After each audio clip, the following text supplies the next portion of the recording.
What do loneliness, visual acuity, and creative constraints have to do with being autistic or ADHD or just a super creative person? Hi, my name's Nikki, and if you can't guess, I'm diagnosed with autism and ADHD, and I have a creative mind that never stops thinking. I've also spent a lot of my life feeling very isolated. Part of this, I think, is this illusion of separateness that our mind creates that is especially important for people who consider themselves to be creative and different. Because how do you find other people that you believe are going to be interesting to you, who are going to relate to you? Well, if you're like me, when I was in high school, I was, pink and white hair and punk clothing and cat ear headbands when that would get you sent to the principal's office. So the people that I looked for that I would perceive as interesting would be people who were also dressing out of the norm. And I perceived everybody else as being us versus them. And that created a lot of separation. And this can get worse as a feeling as you get into adulthood because more and more people are going to dress in a more conformist way, the way that I kind of am now. And it makes it harder to tell anything about another person is really what the problem is. So it makes us feel more lonely because as someone who is autistic or ADHD, you might have extremely high visual acuity skills, like you notice more details than other people. Even in like research studies with, a bunch of random objects on a page, the autistic person can pick out the objects better or the pattern better than the average person can. This is a problem though, because we're looking for the visual cues like the clothing and the hair, and we don't see it. We're looking for the cues in the house that someone has or the way that they decorate their home, and we're not seeing it. Other ways that we might look to identify with other people are in the hobbies they do. If we go to a craft show, we can see someone is a maker, and that physical tangibleness matters to us because we can see it and we can feel it. It's real. We might also care a lot about food because food is something that we share. Even if you have a workspace, you can see each other's meals and you can talk about it. It's very tangible and it's not abstract. And I've gone through phases of being obsessed with all of these different things that are tangible. And then I had to move on from each one of them.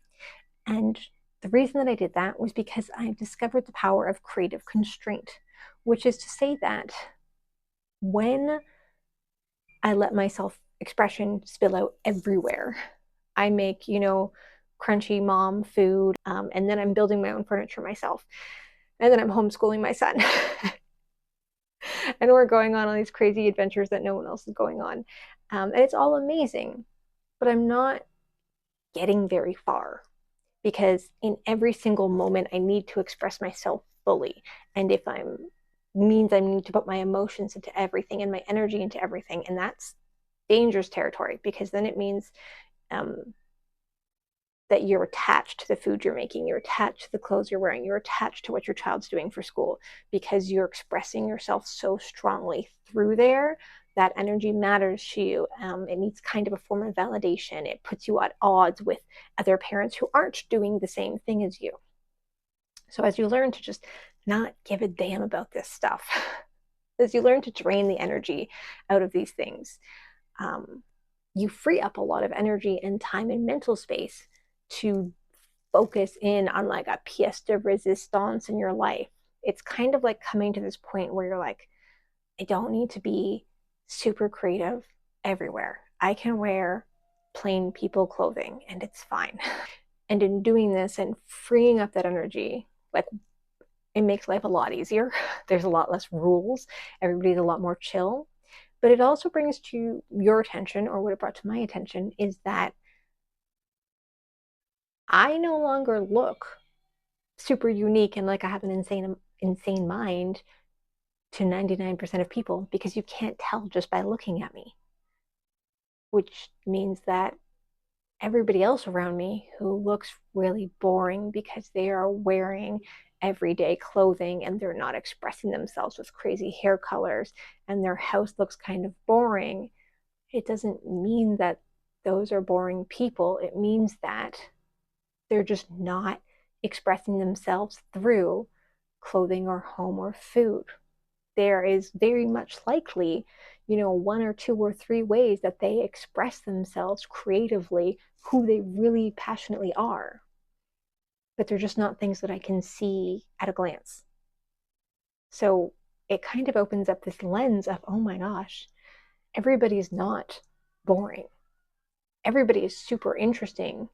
You just can't tell because their thing might be astronomy and you can't see that they're an astronomer while they're walking down the street.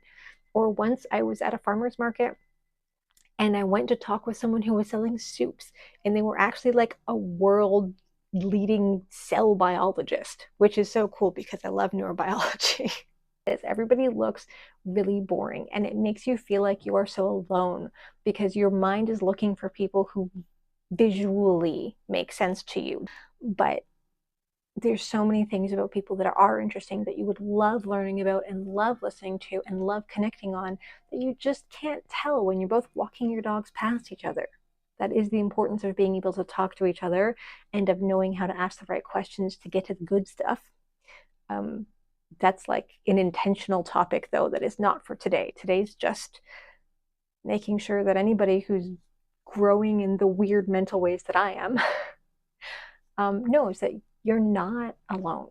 You're not surrounded by people who are super boring. There are interesting people everywhere. There are creative people everywhere. Your mind just hasn't learned yet how to see, the gamut of what counts as creative. It's like I used to listen to the, folky spiritual music. Whenever people sing about creativity and how spirit loves creativity, they always talk about, it's art, or it's drumming, it's music, it's poetry, it's painting.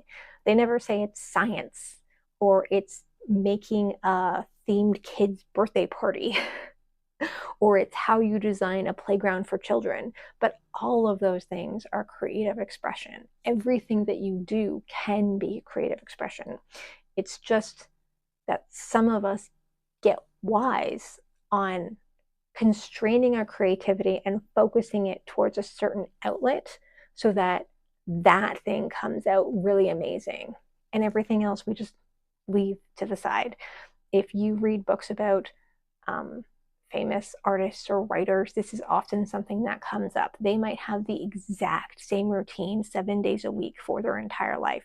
They might literally eat the same meal for breakfast, lunch, and dinner every single day and not stray in any way whatsoever. They have strict times about when they're going to sit down and do their writing or practice their dancing because they're keeping those things plain and boring and like an anchor so that in those important times when they need to be creative, they can just let it all out then.